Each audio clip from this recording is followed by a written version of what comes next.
I've been a park ranger at Blackwood National Forest for 11 years.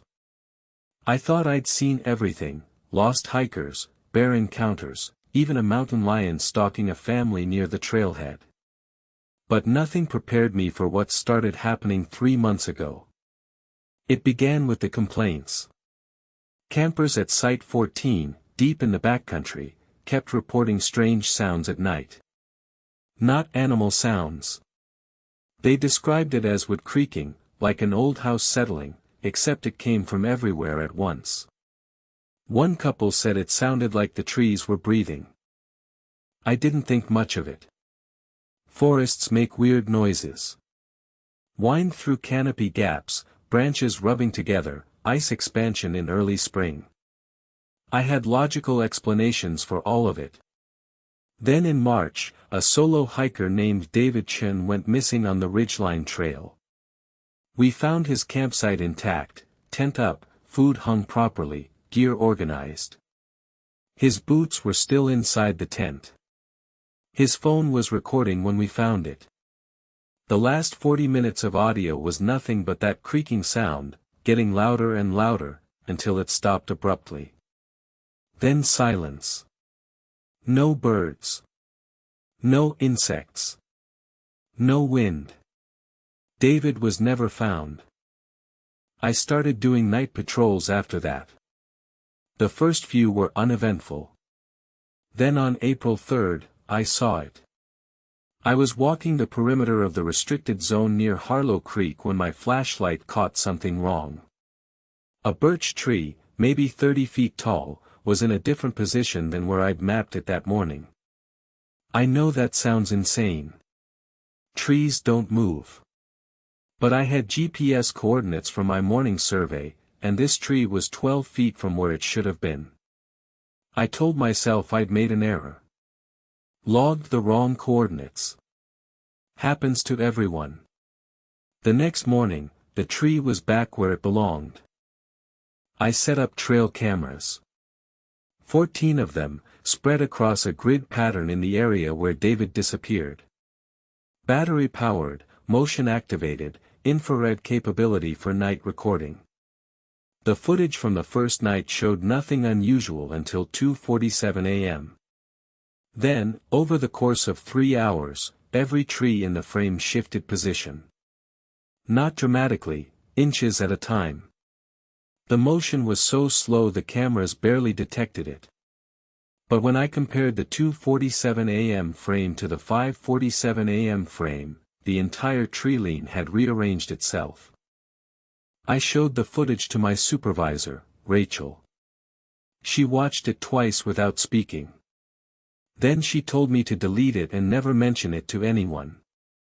When I asked why, she said, because I reported the same thing in 2019, and they put me on administrative leave for 6 months. I didn't delete it. Instead, I started mapping. Every morning at dawn, I'd GPS tag a grid of 50 trees. Every evening at dusk, I'd check them. During daylight hours, nothing moved. But each morning, between 1 and 7 trees would be in different positions. The movements weren't random. They were converging. Slowly, over weeks, the trees were forming a tighter and tighter circle around Site 14. I closed the site to campers, citing ground instability. My real reason was the pattern I'd discovered: the trees only moved on nights when someone was sleeping in the forest. Empty forest, no movement. One person camping. The trees shifted a few inches. A group of 4 or 5. The trees moved feet. It was like they were drawn to sleeping humans. I set up an experiment.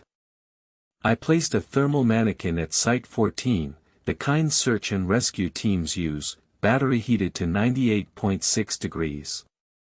I surrounded it with cameras.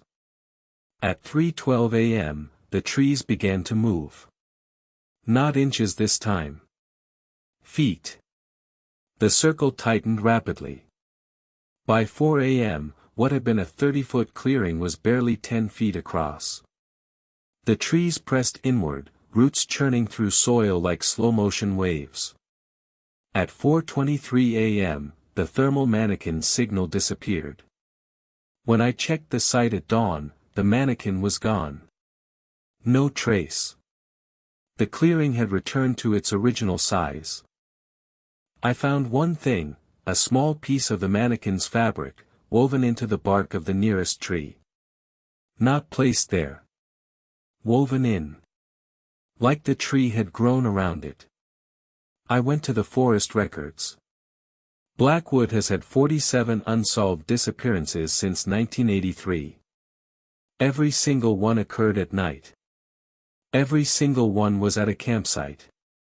In every case, the person's gear was left behind, undisturbed. I pulled the old survey maps. In 1983, the tree density in the camping areas was 340 trees per acre. The current survey shows 847 trees per acre. The forest has more than doubled its density in 40 years, but no one at the Forestry Service flagged it because the growth happened gradually. More trees. 47 missing people. I'll let you do the math. I don't go into the forest at night anymore. I've requested a transfer to a desert posting.